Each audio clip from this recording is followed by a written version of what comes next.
EDX Core Pure, Matrices 1, Introduction and Matrix Multiplication. Properties of matrix multiplication.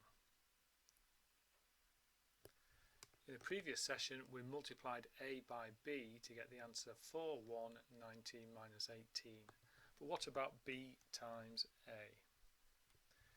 So the order of the letters is important, so if we look at B times A, we've got B, which is a 3 by 2 matrix, and we want to multiply it by A, which is a 2 by 3 matrix. So we've got 2 columns in the first matrix, 2 rows in the second matrix, so they are conformable. And the outer numbers will tell me the size of the answer, so the answer should be a 3 by 3 matrix. So B times A.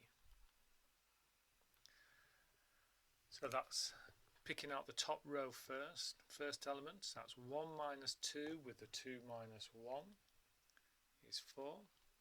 1 minus 2 with the 3, 2 gives me minus 1. 1 minus 2 with the 1 minus 4 is 9. 2, 0 with a 2 minus 1 is 4. 2, 0 with a 3, 2 is 6. 2, 0 with a 1 minus 4 is 2. Minus 4, 5 with a 2 minus 1 minus 13. Minus 4, 5 with a 3, 2 minus 2. And finally minus 4, 5 with a 1 minus 4 minus 24. So you can see clearly there that AB has given a very different result from BA. In general, matrix multiplication is not commutative, and AB is not equal to BA. There are other properties of matrix multiplication. There's the associative law, which says that A, B, C, if they are conformable matrices, then A times BC will give the same answer as AB times by C, as long as we don't reverse the order of the letters.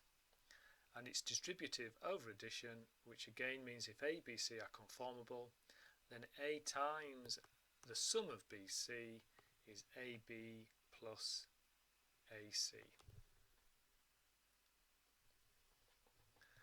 As an exercise for you to try, see if you can come up with some matrices that satisfy the following given conditions for each case. So problem 1,